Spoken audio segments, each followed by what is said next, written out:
Hello everyone, Mike Arnold's here, co-founder of Path Trading Partners along with Bob Iacchino. So this is daily chart. You see breaking below that significant level and then closing back above it, but closing below the rotation zone. So it's no longer in bullish mode on the daily.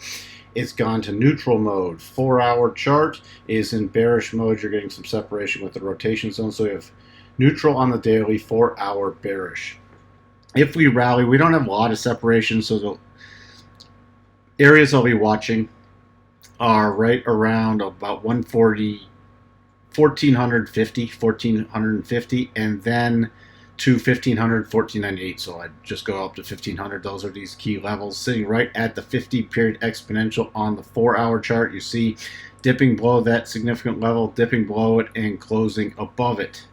If we start to drop again, it's still the significant level at 1415. If we drop and we pierce it again, going to be watching 1368, and then the levels to the downside are the same.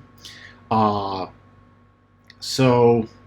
they are 1315 and 1262. On any rally, we're watching that 1500, which is right here on the daily chart, and then if you get above it, I'd actually be watching this trend line /top of the triangle line for the next area of resistance.